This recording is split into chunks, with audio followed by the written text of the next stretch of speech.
Bolsonaro. Não. Genocida.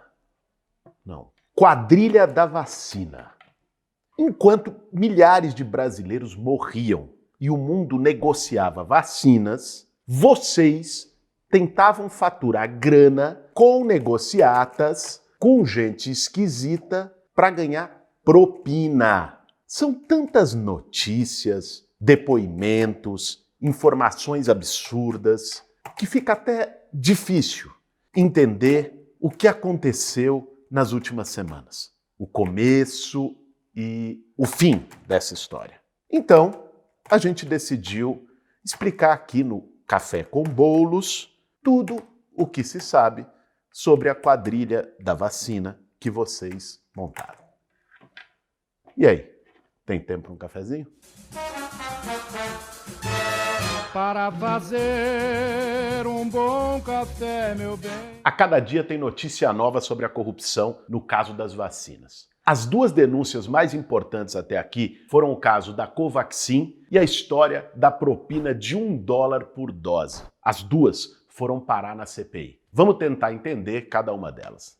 O caso da Covaxin começa quando o deputado Luiz Miranda, que era bolsonarista, faz uma denúncia de que o seu irmão, Luiz Ricardo Miranda, que era chefe do Departamento de Importações do Ministério da Saúde, estaria recebendo pressão para comprar de todo jeito uma vacina desconhecida da maior parte do mundo e que não tem aprovação na Anvisa, a Covaxin.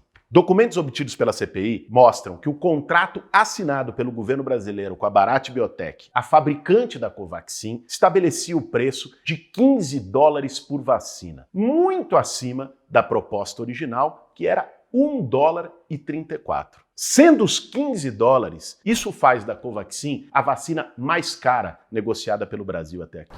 20 milhões de doses a $15, 300 milhões de dólares, ou seja, 1,6 bilhão de reais. O dinheiro já estava reservado e empenhado pelo Ministério da Saúde. E um monte de parlamentar bolsonarista, inclusive o filho do presidente, o Flávio das Rachadinhas, postaram nas redes sociais o negócio com a Covaxin. Depois, deletaram.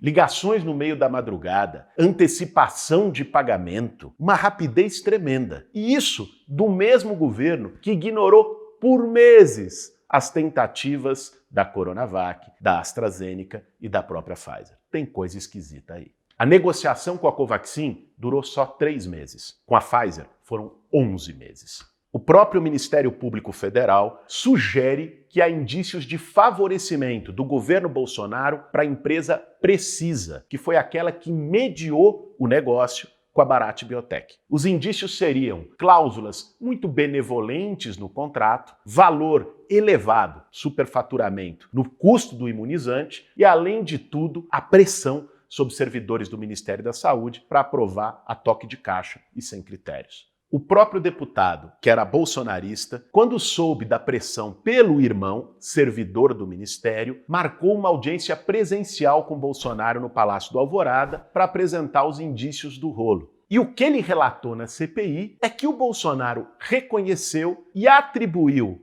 o esquema a Ricardo Barros, o líder do seu governo na Câmara. Se eu mexo nisso aí, você já viu a merda que vai dar, teria dito o Bolsonaro para o deputado Luiz Miranda. Ou seja, se a história é fato, o Bolsonaro sabia do esquema de superfaturamento, de corrupção na compra de vacina, envolvendo dinheiro público, envolvendo o seu governo e não fez absolutamente nada para não milindrar o apoio do Centrão. No mínimo, nesse caso, o Bolsonaro é cúmplice. Além de líder do governo Bolsonaro, Ricardo Barros é uma das figuras proeminentes do Centrão e foi autor de uma emenda parlamentar que tinha como objetivo justamente facilitar a importação de vacinas como a Covaxin. Ele foi ministro da Saúde no governo Temer e foi ele quem indicou as funcionárias e funcionários do ministério que fizeram a pressão a favor da Covaxin. E tem mais. Ele é investigado pelo Ministério Público pela compra de 20 milhões de reais em medicamento, quando ele era ministro de uma empresa chamada Global Gestão de Saúde. E a Global tem como um dos donos o senhor Francisco Maximiano, que também é sócio da Precisa, a empresa suspeita de participar do esquema da Covaxin. Resumindo, brasileiros morriam, Bolsonaro negava e atrasava a compra de qualquer vacina e, de repente, ele agiliza a compra de uma vacina cara e não aprovada na Anvisa. E a negociação dessa vacina tem suspeita de um esquema bilionário de favorecimento do líder do seu governo na Câmara. Ou seja, tem rabo de porco, focinho de porco, orelha de porco. Agora, imagina você, se a cada vacina $1 fosse propina, igual o esquema que a gente vai falar agora. Isso significaria 100 milhões de reais na conta da quadrilha da vacina. E Bolsonaro sabia de tudo.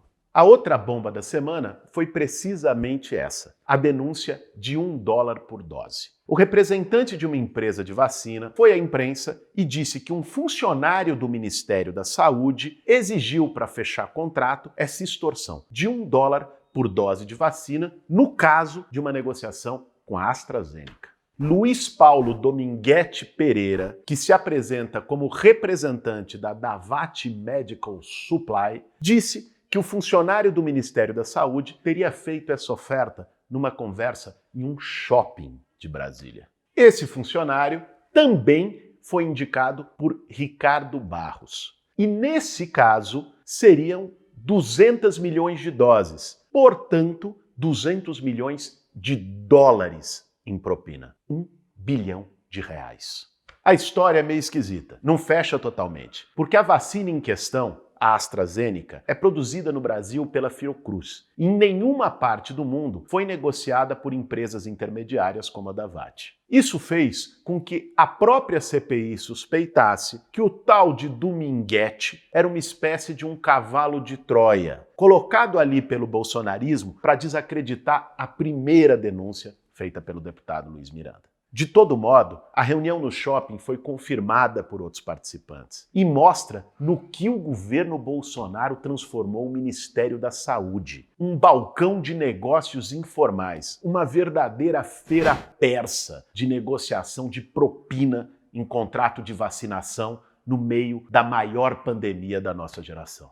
Ainda tem muita sujeira debaixo do tapete da quadrilha da vacina, o que mostra que o governo Bolsonaro, além de genocida, é também corrupto. A máscara do mito caiu de vez. É só um bando de sociopata que ri da cara do nosso povo e que vende a vida dos brasileiros por um esquema qualquer na compra de vacina. Bolsonaro é um genocida e corrupto. Pega esse vídeo e envia para os seus amigos e familiares, principalmente para aqueles que votaram nele em 2018, acreditando sinceramente que era para combater a corrupção. Esse foi mais um Café com Bolos.